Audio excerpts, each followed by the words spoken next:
오늘은 믿음대로 행하라 이런 제목으로 말씀을 나눠보고자 합니다. 제가 교육전도사로 섬기던 교회를 이임하고 나올 때에 그때 제가 그때 울었습니다.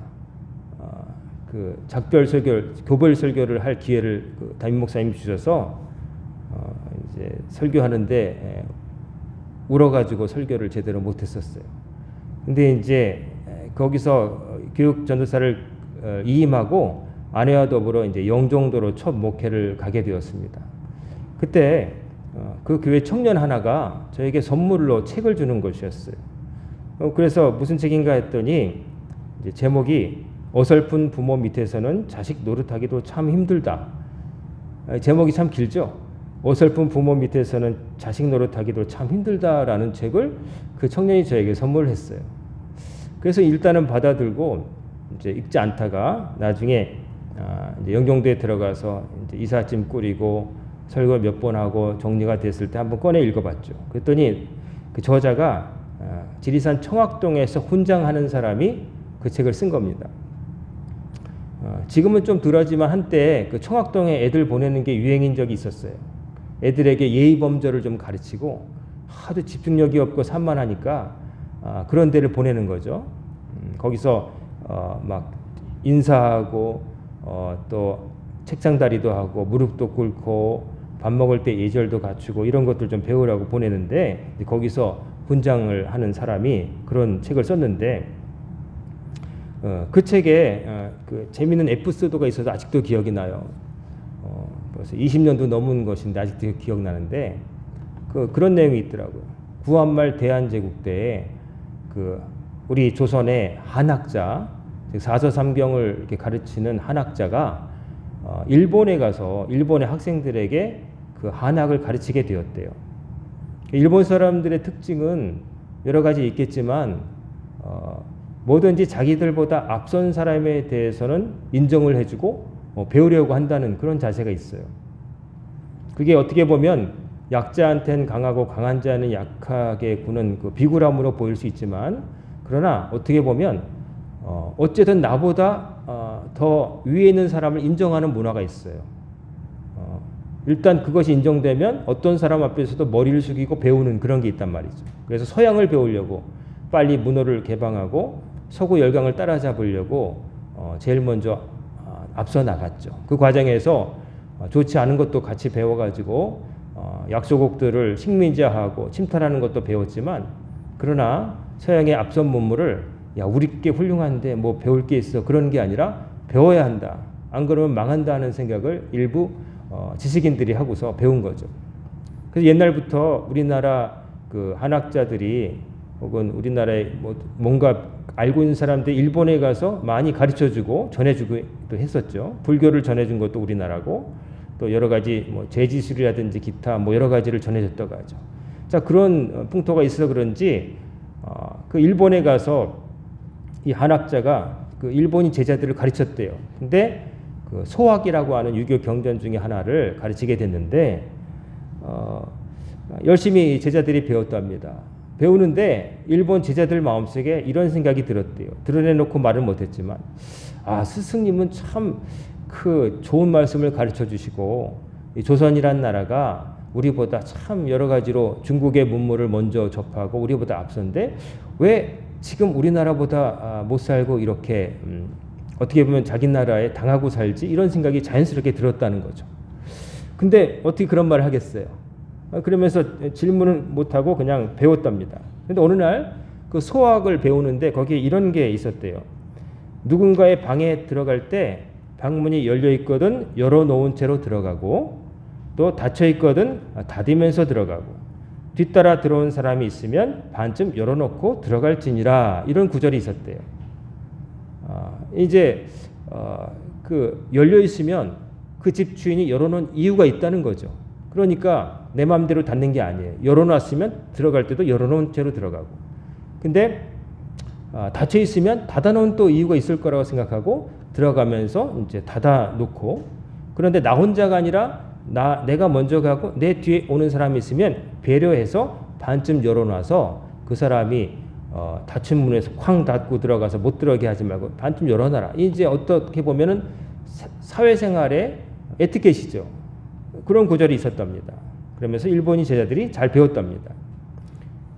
그러면서도 마음속에는 이렇게 좋은 말씀을 먼저 배운 이 조선이 왜 우리보다 못 살까? 또 이런 생각이 들었다는 거죠. 그러다가 어느 날 답이 저절로 깨달아지는 에피소드가 또 있었다는 거예요. 뭐냐면 어느 날 이제 조선에서 건너온 이 한학자가 일본인 제자들과 더불어 어떤 집에 초대를 받아 방문을 하게 되었대요. 그런데 당연히 스승님이 먼저 가고 제자들이 뒤에 따라갔겠죠. 근데 스승인 그 한학자가 들어가면서 문을 탁 닫고 들어가더래요. 그래서 제자들이 개면쩍은데 어쨌든 그때는 말 못하고 닫힌 문을 열고 다시 들어가서 일을 마치고 돌아오면서 선생님한테 궁금해서 물어봤대요.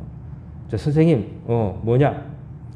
선생님 분명히 저희들한테 가르쳐 주실 때 소학에는 그 뒤에 따라오는 사람이 있으면 문을 반쯤 열어두고 가라고 그렇게 가르쳐 주셨는데 오늘은 왜 닫고 가셨습니까? 특별한 뜻이 있습니까? 하고 물어봤더니 그 한학자가 뭐라고 했냐면 이보게들 어떻게 배운 대로 다 하고 살겠는가 이랬다는 거죠. 이보게들 어떻게 배운 대로 다 하고 살겠는가. 그 얘기를 듣고 일본인 제자들이 조선이 왜 우리보다 못 사는지 알게 됐다는 그런 좀 씁쓸한 이야기가 거기 실려 있더라고요. 정말로 이렇게 딱 이런 일이 정말 있었는지 모르겠지만 조선이든 일본이든 상관없이 이 자세 어떻게 배운 대로 다 하겠는가 하는 이 타협의 자세 어떻게 보면 융통성 같지만 어떻게 보면 누군가 그렇게 배운 대로 안 하더라도 좀 용서해주는 관용 같지만 그러나 가르치는 사람 입장에서는 그렇게 하면 안 되는 거죠. 그리고 또 어떤 입장이든지 배운 대로 그대로 하고자 하는 어떤 철저함 그런 자세가 있어야 되는데 그게 결여되었을 때 어떤 결과가 있느냐? 그 일본인 제자들은 더 이상 스승님을 존경하게 되지를 않는 거죠. 따르고 싶은 사람이 아니라 그저 저 사람에게서는 지식만 전수받으면 된다. 저 사람이 하는 행동은 본받지 말고 저 사람이 가르쳐주는 것만 배우면 되고 우리는 그대로 하면 된다. 따지고 보면 소학의 가르침도 저 선생님의 말씀이 아니라 그 선생님의 선생님 공자 맹자 이런 선현들의 가르침이니까 저 사람이 잘못하더라도 나는 제대로 따르면 돼. 이런 식으로 건너뛰게 되는 거죠. 자, 배운 대로 어찌 다 하겠는가 하는 마음, 이 철저하지 못한 마음. 자, 우리가 믿음 생활하면서 적용해 보겠습니다. 교회 다니면서 성경을 읽고 배우면서 신앙생활하면서 보고 들은 것이 참 많죠. 근데 우리가 우리를 볼 때 배운 대로 또 우리가 믿는다고 고백한 대로 잘 못하고 살 때가 솔직히 말하면 참 많죠. 사랑에 대한 설교를 듣고 가서 나가서 어떤 사람과 주차 시비로 싸울 수도 있어요. 원수를 사랑하라고 그날 설교를 들었는데 가다가 내 앞에 차가 끼어들었다가 빵빵거리면서 그냥 자기도 모르게 육두문자가 튀어나올 수도 있어요. 근데도 우리는 그냥 아무렇지도 않게 지나갈 수 있어요. 어쩌면 아차 하는 생각조차 안 들고 사람이 어떻게 교회에서 예배당에서처럼 살 수 있어. 아무도 그런 사람 없을걸? 혼자 생각하면 그렇게 살 수가 있다는 거죠. 자, 오늘 말씀 보면 유명한 야고보 선생님의 말씀인데요. 이 야고보 선생님은 예수님의 친동생을 말합니다. 예수님의 동생, 즉 마리아가 낳은 아들이에요. 예수님의 제자 중에 사도 중에 그 야고보가 아니라 예수님의 친동생 야고보 선생님이에요. 야고보 선생님은 예루살렘 교회를 지킨 사람이었어요. 베드로는 선교의 뜻을 두고 외부로 나갔어요. 베드로는 예수님의 수제자였지만 어떻게 보면 예루살렘 교회를 지키면서 안방을 차지할 수 있었는데 베드로는 어떻게 보면 모르겠어요. 약간 야고보 선생님과의 어떤 권위 싸움에서 져서 나갔다고 막 좀 악의적으로 해석하는 사람도 있지만 그러나 제가 볼 때는 베드로는 그 예수님께서 말씀하신 내 양을 먹이라 치라 그리고 저 사람들이 나를 사랑한 것보다 네가 나를 더 사랑하느냐 그 말씀을 듣고 자기가 예수님을 3번 부인했던 것 때문에 평생에 아마 예수님을 위해서 가장 힘든 일을 내가 해야 되겠다 이런 생각을 하고 살지 않았을까 싶어요. 그래서 예루살렘 교회가 핍박받았을 때 복음을 들고 밖으로 나와서 여러 곳에 복음을 전한 것 같아요. 근데 그렇다고 해서 또 예루살렘 교회를 지키는 건 쉬웠느냐? 박해 현장이기 때문에 정말 힘든 것이었어요. 야고보 선생님이 예수님의 친동생이어서 처음에는 우리 형이 미쳤나 보다 하면서 식구들과 더불어 예수님 잡으러 다녔던 이 선생님이 나중에 그냥 인간 형이 아니라 하나님의 아들이심을 깨닫고 제자가 되었고 예루살렘 교회를 지키는 기둥과 같은 야고보, 바울이 그렇게 말한 야고보라고 하는 예루살렘 교회의 지도자가 되신 거예요. 그래서 이 야고보서를 기록하게 되시는데 이 야고보 선생님의 이 글에는 뭐랄까요? 사도 바울과는 조금 다른 느낌이 옵니다. 우리가 알다시피 사도 바울은 오직 믿음으로 말미암아 살리라. 오직 믿음, 종교의 계획의 기치, 오직 믿음을 강조하셨어요. 근데 오늘 읽어본 것처럼 야고보 선생님은 믿음으로만이 아니라 행함이 있어야 된다는 것을 말씀하세요. 그러면 바울 선생님과 야고보 선생님이 생각이 달랐느냐, 딴 얘기 하시느냐? 그건 아니에요. 말씀을 듣는 청중들이 좀 달랐어요. 믿음으로 구원받는다는 말을 들었어야 될 사람들은 어떤 사람이었냐면은 갈라디아서에 있는 것처럼 예수 그리스도를 믿는 믿음보다 유대적인 율법, 즉 할례도 받아야 되고 유대적인 절기도 지켜야 되고 이런 것을 옳다고 생각하는 사람들에게 그게 중요한 게 아니라는 말을 하기 위해서 믿음이라는 것을 강조할 필요가 있었어요. 근데 야고보 선생님이 편지를 이 글을 쓸 때는 사람들이 벌써 약간 어떻게 보면 요령이 생겼다 그럴까 아니면 말씀을 왜곡했다 그럴까 오직 믿음으로라는 말의 의미를 잘 모르고 그 믿음이 입으로만 하는 믿음 그냥 알고서 내가 동의한다 그 정도만 있으면 되는 믿음 행함으로 증명되지 않은 그걸 가지고 믿음이라고 착각하는 사람들이 벌써 생겨나서 이 말씀을 하실 수밖에 없었다는 거죠.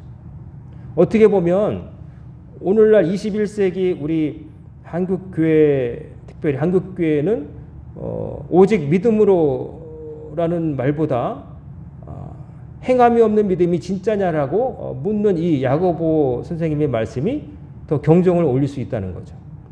교회 바깥에 있는 사람이 아니라 교회 안에 있는 사람들에게 말이죠. 교회 바깥에 있는 사람들에게는 믿음이 중요하다. 당신이 완벽한 행함이 있어서 하나님께 선택받은 것이 아니고 하나님이 당신을 택하셔서 당신 하나님께 넙죽 어울려서 엎드려서 살려달라고 하는 그 믿음 그걸 보고 너를 택하셨다 하는 말씀이 필요하겠지만 이미 그렇게 해서 교회 안에 들어와서 하나님의 은혜로 신앙생활 하는 사람들한테는 믿는다고 그렇게 하고서 들어와 가지고는 믿음대로 안 사는 것을 볼 때 무슨 말씀을 하셔야 되겠어요? 당신이 말하는 그 믿음이 진짜냐 한번 생각해보라 이런 말씀을 할 수밖에 없는 거죠. 행함이 없는 믿음이라는 말 사실은 이것 자체가 안타까운 얘기죠. 믿음 속에 행함은 믿음이 있고 행함이 따로 있는 것처럼 들리지만 실은 야고보 선생님이 말하는 것처럼 믿음이 그의 행함과 함께 일하고 행함으로 믿음이 온전하게 된다. 이 두 가지가 동전의 양면과 같은 거예요. 행함은 있는데 믿음이 없어요. 그거는 예수를 안 믿고도 착한 일을 할 수 있잖아요. 동기가 악해도 남에게 돈 줄 수 있잖아요. 그런 거와 똑같은 거예요. 반대로 또 나는 좋은 마음을 품고 있어. 근데 아무 일도 안 해. 아까 여기 야고보 선생님이 말한 것처럼 아니 누가 밥을 못 먹고 있는데 밥을 못 먹고 밥도 없는데 배고프다 그러면 가서 밥 먹어. 빵 사 먹어. 빵 먹을 돈이 없는 사람한테 돈을 주는 게 아니라 빵이 없는 사람에게 빵을 주진 않고 빵 사 먹어. 빵 없어? 그럼 떡 사 먹어. 이거 말도 안 되는 얘기죠. 그거와 똑같다는 거죠. 믿음이라고 할 때 믿음이란 말을 나 믿음이 있다는 말을 너무 쉽게들 생각하는 경향이 좀 있는 거죠. 중세 카톨릭은 사람의 행함을 너무 강조해서 당신이 천국으로 가는 계단을 하나하나 쌓아서 그게 쌓이고 쌓여서 천국까지 간다는 식으로 오해하게끔 가르쳤어요. 그 이면에는 사람들의 추악한 욕심이 있었죠. 뭔가 하면은 우리가 화려하다고 멋있다고 하는 그 이탈리아 로마의 그 바티칸 성당 그것을 짓기 위해서 돈이 필요하잖아요. 돈이 필요한 재원을 마련하려는데 사람들이 그냥 돈을 내지는 않잖아요. 그러니까 이렇게 말한 거예요. 당신들의 조상 중에 죄를 짓고 지금 연옥에 떨어져서 지옥도 못 가고 천국에도 못 가고 이렇게 대합실에 있는 것처럼 헤매고 있는 영혼이 있을 텐데 당신들이 이 교회, 이 베드로 성당을 짓는데 헌금을 하면은 그 헌금함에 딸랑하고 떨어진 소리와 더불어서 당신들의 그 죄졌던 조상의 영혼이 천국으로 간다. 이렇게 가르쳤어요. 그렇게 가르치니까 순진한 사람들이 자기들의 아버지나 어머니 또 예수 안 믿고 또 흥청망청 살다가 애매하게 간 사람들 걱정이 되잖아요. 사랑하는 마음으로 그래 보내드려야지. 이런 식으로 이제 헌금을 모아가지고 베드로 성당이 그렇게 세워진 거예요. 그러니까 사람들의 어떤 하나님을 위해서 최선의 건물로 드린다 그 자체를 말하고 싶지는 않아요. 근데 사람들에게 잘못된 신앙을 심어주고 동기가 잘못되는 거죠. 잘못 가르쳐주면서. 그래서 종교개혁도 여러 가지로 볼 때에 해도 너무해서 터진 거예요. 특별히 왜 루터 독일에서 터졌느냐? 독일이 그 당시 제일 힘없는 나라, 동네 북과 같이 요즘 말로 하면 호구였어요. 나라가 하나로 합쳐지지 못하고 수많은 공국으로 나뉘어가지고 로마에서 내놔라 그러면 그냥 내놔야 되고 갖다 바치고 속으로 제후들은 부글부글 끓는 거예요. 정치 지도자들은 우리는 호구냐? 맨날 갖다 바쳐야 돼. 그러니까 마침 루터가 종교개혁을 일으킬 때 도와주자. 로마에 왜 갖다 바쳐야 돼? 그래서 사실은 도와준 거죠. 사람들이 생각이 다 선하지만 않아요. 어떤 일이 벌어질 때 자기 계산 속에서 움직이고 그런 것이 있어요. 하나님께서 이루신 일에 여러 가지 일들이 작용하는데 어쨌든 그 행함 어떤 사람 인간의 공로를 강조하다 보니까 거기서 그것이 아니다 해서 오직 믿음으로라고 하는 그 말씀을 다시 재발견하고 원래 있었던 말씀이죠. 그 말씀을 강조한 것인데 그렇게 해서 출발한 개신교가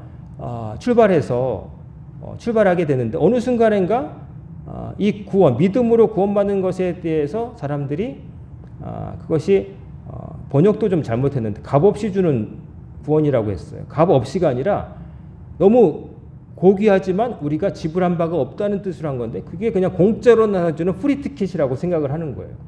그래서 그냥 예수 믿는다고 세례받고 교회 다니면은 적당히 신앙생활하면 천국에 간다고 마음 편하게 생각하는 사람들이 많아진 거죠. 그러니까 신앙과 삶의 괴리가 자꾸 생겨난 거예요. 그러다 보니까 거룩함이 상실되고 예배만 잘 드리면 되고 헌금만 하면 되고 그런 모습. 안타까운 얘기지만 옛날에 그 투캅스라고 하는 영화 있었죠. 강웅석 감독의 그 안성기 씨와 박중훈 씨가 한 짝이 되는 선배 베테랑 형사와 신참 형사. 그 영화 찍을 때 제가 박중훈 씨를 그 영화 촬영이 있었던 서대문 창천교회 화장실에서 만났어요. 왜 그랬냐면 그 영화를 촬영하는 날 이제 그 교회에서 이제 교회 촬영신이 있는데 제가 그때 감신대학원 그 실습이 서대문 창천교회에 가서 좀 배우는 것이었는데 그날 하필이면 그날 영화 촬영이 있었던 거예요. 화장실에 갔는데 많이 본 사람이 화장실에서 이제 스치는데 보니까 박중훈 씨였어요. 알고 봤더니 그 영화를 찍던 것이었죠. 그 영화는 할렐루야인가 그거였던 것 같아요. 근데 박중훈 씨 영화의 그 강훈석 감독 그 투캅스에 보면은 그 부패 경찰 안성기 씨가 온갖 악한 짓을 하면서 주일날 교회 가서 기도할 때 아버지 하면서 이렇게 손을 모으는 장면이 있어요. 안 다닌 사람들 볼 때는 그게 웃기고 우리가 근데 목사 입장에서 세월이 지나서 볼 때 세상이 믿는 사람들을 어떻게 볼까 저렇게 볼 수 있겠구나 저렇게 많이 보면 어떡하지 하는 생각이 드는 거예요. 밖에서는 온갖 나쁜 짓을 하면서 그저 와서 아버지 하면서 주일날 와서 마치 밖에서 더러운 일을 하고 와서 목욕탕 가서 한번 끼얹으면 샤워하면 깨끗해지는 줄 알고 근데 그게 아니잖아요. 행함이 없는 믿음. 어떤 사람은 나는 믿음이 있다. 그렇게 말하면서 행함이 없을 때 야고보 선생님은 어떤 사람의 입을 빌어서 이렇게 말하죠. 그래 행함이 없는 내 믿음을 내게 보이라. 나는 행함으로 내 믿음을 내게 보이리라 하리라. 자 이럴 때 행함이라고 하는 것은 뭐냐면은 믿음과 상관없는 어떤 인간의 행위가 아니죠. 믿음대로 사는 거. 내가 예수님께로부터 보고 배우고 깨달아서 알게 된 것들을 삶 속에서 실천하는 것을 말하는 거예요. 그리고 연습하는 것을 말하는 거예요. 그 과정이 없이 그냥 나는 믿음을 갖고 있다. 나는 그런 것들을 내가 동의해. 지적으로. 내가 그냥 그렇다고 믿어. 오케이. 예스. 찬성표. 그게 아니라 그렇게 믿는다면 정말 내 일상적인 실제 삶 속에서 그렇게 사느냐. 책으로 배웠을 때 아까 그 소학에서 배운 것처럼 뒤따라온 사람이 있으면 뒷사람 생각해서 문을 열어놓고 가는 거 알고는 있는데 그냥 안 지키고 확 닫아고 가는, 그러면 안 된다는 거죠. 내가 그렇게 배워서 참 그 사람을 배려하는 좋은 에티켓이다. 배웠으면 삶의 태도라 생각하면 그래야 되는 거죠.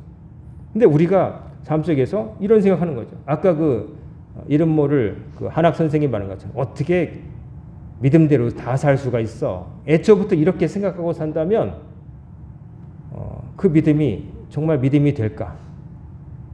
그 모습이 어떻게 비칠까? 하는 것이죠. 우리가 뭔가를 배울 때요. 새로운 것을 습득할 때 습득이란 말 써요. 습득. 배우고 익히는 거예요. 익히는 거, 배우고서 그 다음에 익히는 과정이 학습이라고 그러잖아요. 배우고 익힌다. 배우고 배운 다음에는 익히는 과정이 필요한 거예요. 교회에서 신앙생활을 통해서 성경을 통해서 하나님과의 만남을 통해서 이러저러한 것들을 내가 알게 되었어요. 그전에는 몰랐는데 알게 되었어요. 그게 아니었구나. 이게 옳은 것이었구나. 저거는 틀린 것이었구나. 깨닫게 되었는데 그 다음에는 옳다고 깨달아진 것을 내가 연습해야 돼요. 완벽하게 완제품 믿음을 처음으로 탁 애초부터 완제품 컴퓨터를 내가 주문해서 딱 받듯이 그런 게 아니에요. 윈도우 다 깔려 있고 다 세팅되어 있고 그런 거 받는 게 아니라 내가 그것을 깔아보고 활용하고 꽂아보고 뭐가 잘못되면 고쳐보고 그런 과정이 필요한 거죠. 완벽한 믿음을 갖는 게 아니라 완벽한 것에 대해서 내가 조금 알게 되었을 때 내가 시도해 보는 거예요. 그리고 그렇게 해서 내가 체험을 얻어가야 되는 거예요. 그래서 우리 감리교 전통에 체험이라는 것을 중요하게 여겨요. 체험. 그렇다고 해서 그 체험이라는 게 신비적인 무슨 체험, 뭘 봤다, 이 말을 만지면 사람이 자빠진다 그런 게 아니라 하나님의 말씀이 진짜구나 하는 것을 내 삶 속에서 깨닫게 되는 거예요. 저는 좀 답답한 게 왜 말장할 때 보통적인 일상생활에서 하나님 말씀에 대해서 생각 안 하고 꼭 어떤 집회나 어떤 현상 특정한 시점에서만 뭔가 그걸 특별하고 다른 것보다 우월하다고 생각하는지 잘 모르겠어요. 이렇게 여러분이 말장한 정신으로 제 말을 알아들을 수 있게 듣고 이해하고 동의하고 그랬을 때 깨달아진 것들, 그것들이 여러분이 늘상 접하고 가까운 곳에 있는 건데 어떤 사람들은 어디 산속에 기도원 가서 기도하다가 뭘 이렇게 했다 말씀을 갑자기 들었다 뜬금없이 들은 걸 가지고 자기에게 주시는 말씀이라 합리화하고 자기 그거 했다고 하고서 나중에 결과가 안 좋았을 때 하나님께서 더 좋은 길 주시려고 나를 막으셨다 이렇게 합리화를 해요. 애초부터 선택이 잘못됐는데 옆에서 볼 때 하나님을 핑계를 대요. 자기가 하나님과의 관계 속에서 책임질 부분에 대해서 얘기 안 하고 잘 되면 하나님이 도와주셨다 그러고 안 되면 하나님께서 막으셨다. 자기가 잘못 선택한 부분은 얘기를 안 해요. 요즘 이단 사이비에 대해서 막 방송이 나오죠. 그리고 거기에 편승해서 또 어떤 드라마에서도 뭐 그런 사람들을 망신 주는 것이 막 나오더라고요. 근데 생각보다 그런 사이비에 이끌린 사람이 참 많아요. 왜냐하면 사람들이 생각보다 연약하거든요. 사이비는 연약한 사람의 틈새를 파고들어요. 마음이 자기 심지가 굳고 뭔가 자기 있는 사람은 건들 수가 없어요. 근데 연약한 사람, 몸이 아프든 마음이 약하든 어떤 약점이 있는 것을 해서 그 사람이 듣고 싶은 얘기를 해주는 거죠. 그러면 사람은 용하다. 어떻게 나를 알게 되었지? 이렇게 넘어가기 쉬운 거죠. 그런데 그 결과가 다 어떻습니까? 그냥 자기 삶은 더 피폐해지고 망가지고 다른 사람까지 또 거기 끌고 들어가서 물귀신처럼 같이 망하게 만드는 거죠. 신앙생활은 여러분 건전한 곳에서 그리고 많은 사람들이 옳다고 하는 것에서 시작해야 돼요. 안 가는데 이단이라고 말할 땐 분명한 이유가 있는 거예요. 그렇다고 해서 건전하다고 해서 내가 다니는 교회에서 그저 내가 그냥 다니면 되겠지 하는 생각도 잘못이에요. 아무리 건전한 교단에서 올바른 가르침을 들어도 내가 그것을 배우지도 않고 혹은 배워서도 익히지 않으면 소용이 또 없어요. 좋은 학원에 가서 일타 강사한테 강의를 들어도 거기 들어가서 배우는 학생이 잘 배우고 집에 들어가서 자기 홀로 내 방에 가서 그 문제 내가 풀어보지 않으면 그거는 자기 건 안 되는 거예요. 똑같은 거예요. 신앙생활도 똑같아요. 계속 배우는 과정이죠. 하나님의 말씀을 통해서 듣잖아요, 여러분들이. 들으시고 여러분 마음속에서 어떤 반응이 있을 거예요. 아, 이렇구나. 때로는 무덤덤할 수도 있고 어느 부분이 여러분의 마음을 건드려서 딩 하는 종소리와 더불어서 여러분이 관심이 글로 가고 미처 생각하지 못했던 것에 대해서 깊이 생각하는 어떤 계기가 될 수 있겠죠. 근데 그것으로 끝나면 안 되고 더 고민하고 하나님께 매달리고 그래서 답을 얻은 다음에 여러분 삶 속에서 실천하셔야 돼요. 해보지 않으면 자꾸 되는 거 없어요.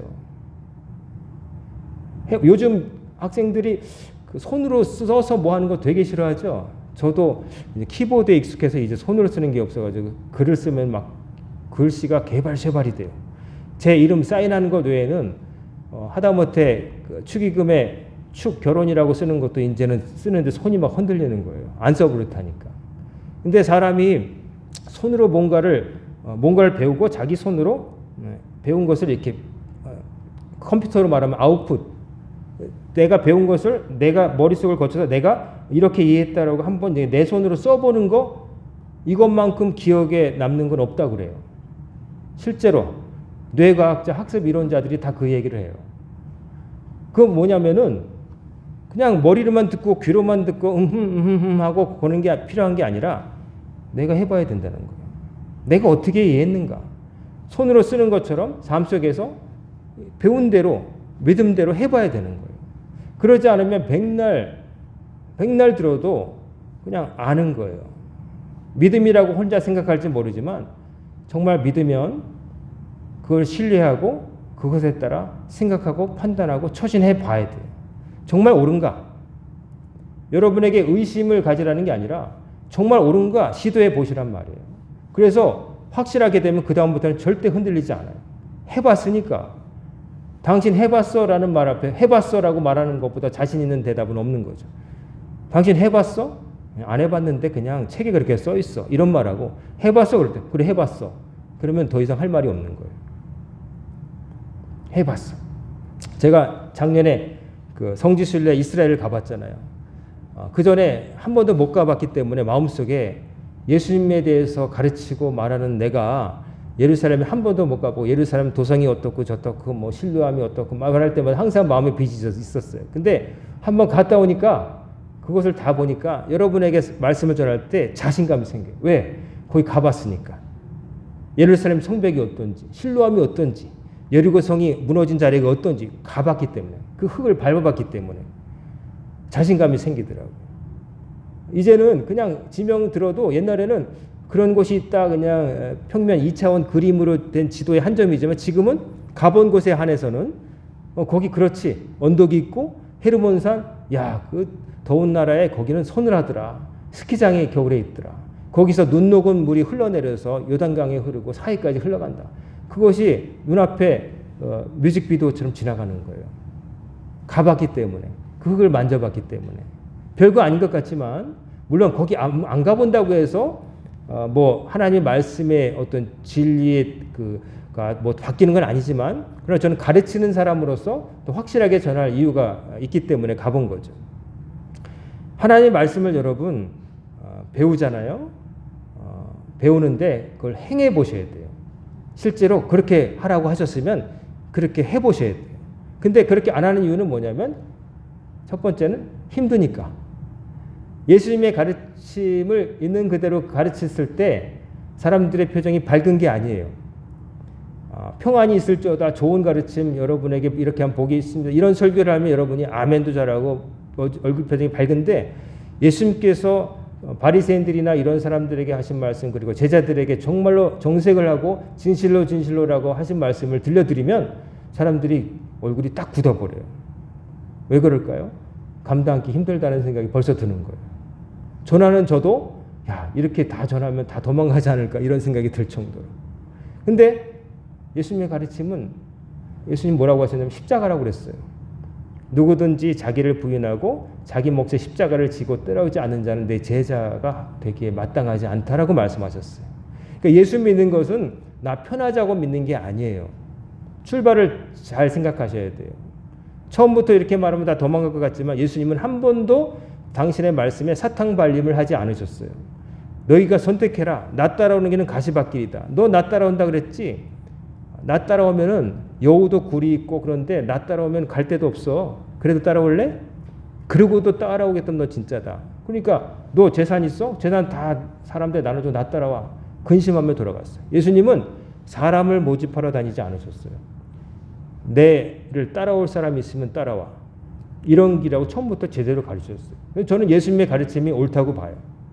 예수 믿으면 뭐가 사업이 잘 되고 아픈 사람도 낫고 그런 거 예수님이 안 그러셨어요. 갈릴리 호수에서 사람들 병 고치시고 말씀도 가르치고 그러셨을 때 예수님이 사람들이 하도 막 올 때 배 타고 혼자 살짝 도망가셨어요. 근데 귀신같이 알고 사람들이 다다다다 육로로 해가지고 예수님 인데까지 주여 선생님이 언제 가셨습니까? 그랬을 때 예수님이 오냐 잘했다. 너희들의 정성이 가득하다. 여기까지 쫓아오다니 그러지 않으시고 너희가 여기까지 온 것은 떡을 먹고 배부름이로다. 그런데 내가 주려는 떡은 그 떡이 아니야.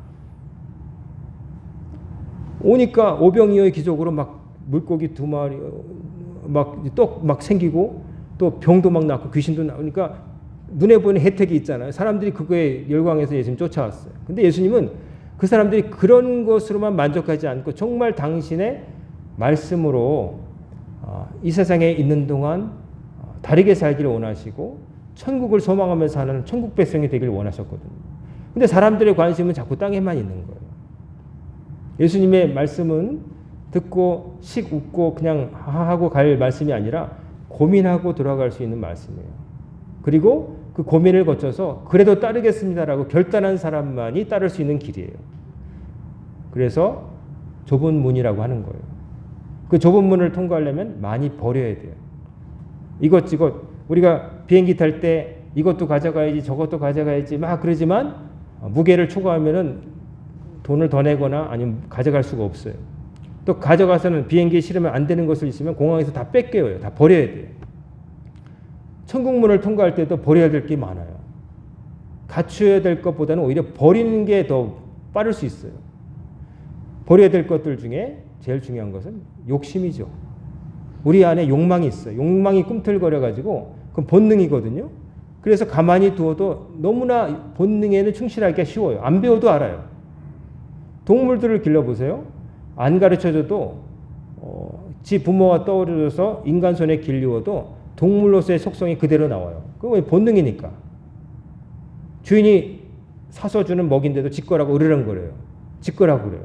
주인이 사준 건데. 우리는 이 주인도 모르는 자식 그러지만 동물 본능이에요. 내가 나에게 중요한 거니까 어떻게든 주인이고 뭐고 내가 지켜야 된다. 으르렁거리는 거. 그 본능이에요. 사람도 그런 게 있어요. 그래서 욕심을 내고 남을 이롭게 하기보다는 내가 이롭기를 원하고 힘든 건 피하고 쓴 거는 뱉고 단 것은 먹으려고 해요. 본능이에요. 근데 예수님께서 가르쳐주신 말씀은 이 본능에 어긋나는 것들이거든요. 그걸 극복하라고 하시는 거거든요. 나만을 위해서 살도록 보통은 되어 있는 우리들에게 너만을 위해서 살지 말고 하나님을 위해서 이웃을 위해서 살아라 이렇게 말씀하시니 편하게 들릴 리가 없죠. 감당하기가 쉽지가 않죠. 그럼에도 불구하고 우리가 그것을 처음부터 능히 감당할 수 있기 때문에 하는 게 아니라 해보는 거예요. 작은 것부터. 하다못해 남이 하기 싫어하는 일을 내가 하는 거예요. 쓰레기가 떨어져 있다고 지적하기는 쉽지만 쓰레기를 치우는 사람은 소수예요. 쓰레기 있네 이게 아니라 봤으면 내가 줍는 거. 수고롭고 내 손이 더러워져도 줍는 거. 다른 사람을 위해서 들어오는 사람이 있으니까 문을 탁 닫지 않고 열어두는 배려. 신발 하나를 벗어도 화장실에 식당 화장실 가보면은 막 때로 거기서만 신을 쓰는 슬리퍼가 있는데 막 앞에 어떤 사람이 썼는지 오른쪽 발은 저기 있고 왼쪽 신발은 저쪽에 있고 나올 때 발로 차고 오는 사람도 있어요. 하지만 작은 거지만 나 뒤에 올 사람을 위해서 가지런히 벗어놓고 나올 수 있단 말이에요. 집에서도 달라요. 집에서도 욕실에 갈 때 어떤 사람은 막 벗고 그냥 오른쪽 신발 왼쪽 이러지만 생각을 좀 하는 거예요. 우리 식구 중에 누가 다시 화장실에 들어갈 때 문을 열자마자 신발이 가지런하게 있으면 얼마나 좋아요. 그걸 가지런하게 벗어놓는 거예요. 그런 작은 것에서부터 해보는 거예요. 그런 것을 건너뛰고 뭐 거창한 걸 이루려고 하면 안 된다고 봐요. 거창한 거 이룬다고 욕심내면서 작은 것에서 그렇게 허술하게 그렇게 하면은 나중에 오히려 그 거창하게 하려는 게 욕심이 되고 문제가 생겨요. 여러분의 작은 것부터 성경 말씀대로 고쳐보시길 바랍니다. 그래서 해서 나중에는 생각하지 않고도 여러분의 매너가 되게 하세요. 이렇게 예수님이 하라고 하셨지 한번 생각하고 처음에는 고민을 내 욕심을 누르고 한번 거치겠지만 자꾸 하면 나중에는 내 매너, 내 일부, 내 처신의 일부가 되어서 자연스럽게 그렇게 하는 거예요. 그거를 여러분이 습득하시길 바라요. 예수 믿는 것이 여러분의 습관과 여러분의 삶의 일부가 되게 여러분 부지런히 실천하시기를 바랍니다. 그래야 여러분이 어딜 가시든지 저 사람 교회 다니는구나 뭔가 다르구나 하는 것을 느낄 수가 있단 말이에요.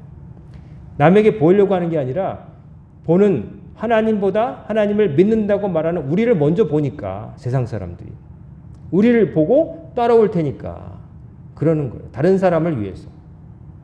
백범 김구 선생님이 그런 말 남겼죠. 눈밭에서 함부로 걷지 마라. 왜냐하면 내가 걸어오는 그 발걸음을 보고 다음 사람들이 그걸 밟고 있기 때문에 막 내가 엉망으로 걸으면 뒤에 사람도 그 엉망으로 걸어오니까 눈밭에서도 가지런히 걸어라. 그게 고상하게 사는 방법이에요. 예수 믿는 사람은 고상해야 돼요. 옷이 품위가 있어서가 아니라 삶에서 예수 향기가 나와야 돼요. 예수님이 가르쳐 주시는 게 자연스럽게 나와야 돼요. 근데 그게 쉽지 않으니까 연습하시란 말씀이에요. 저도 연습하고 평생 연습하고 또 연습해서 나중에는 저절로 나오게 될 때까지 그것을 목표로 살아가시는 여러분이 제가 되어서 여러분이 머문 자리마다 예수 향기 남기고 예수님이 우리와 동행함을 세상 사람들이 다 알게 하시는 그런 삶을 사시길 바랍니다. 그러면 여러분이 달라지고 여러분 가정이 변할 거고 여러분이 섬기는 교회가 바뀔 거고 교회를 바라보고 여러분을 바라보는 세상 사람들의 시선이 바뀌고 교회의 목소리에 교회 다니는 여러분의 권면에 사람들이 귀를 기울일 거고 신뢰하고 따라오게 될 겁니다. 그게 바로 다른 사람을 주님께로 이끄는 귀한 일이에요. 그 일을 말로만 감당할 수는 없어요. 말로도 뭐 잘해서 좀 할 수 있지 모르겠지만 그건 한계가 있단 말이죠. 말도 중요하지만 말의 진실을 뒷받침할 수 있는 여러분의 행실이 따르길 바랍니다. 요즘 그게 안 따라서 문제가 되는 거죠. 우리 사랑하는 오늘 우리 이 자리에 오신 모든 성도님들은 주의 말씀을 믿은 대로 배운 대로 실천하심으로 여러분의 삶이 예수님을 닮아가고 예수님의 제자답게 사심으로 다른 사람도 주님께로 이끄는 귀한 열매가 맺히기를 주의 이름으로 축원합니다. 아멘. 기도하겠습니다. 사랑과 은혜가 충만하신 아버지 하나님, 오늘도 주의 말씀을 통해서 저희들이 이 땅에 사는 동안 믿은 대로 행해야 됨을 깨닫게 하심을 감사합니다. 믿음과 행함이 함께 온전히 갖춰진 삶을 삶으로 저희들이 주님을 기쁘시게 하고 사람들을 유익하게 하는 삶을 살아갈 수 있도록 도와주옵소서. 오늘도 또 이번 주부터 여러 사람들을 만나고 일을 행할 때 주의 말씀이 기억나게 하셔서 예수님이시라면 어떻게 하기를 원하실까를 생각하고 거기에 맞춰 사람을 대하고 일을 처리하게 하옵시고 나중에는 생각하지 않고도 저절로 예수님처럼 행하고 살아갈 수 있도록 저희들을 가르쳐 주시고 양육시켜 주옵소서. 오늘부터 시작된 한 주간도 주님께 맡깁니다. 한 치 앞도 못 보지만 하나님께서 가장 선한 길로 의로운 길로 인도하실 믿고 나아가오니 믿음으로 중무장을 하고 행함으로 입증하며 승리하며 살아가는 저희들 되게 하여 주옵소서. 예수 그리스도의 거룩하신 이름으로 간절히 기도드리옵나이다. 아멘.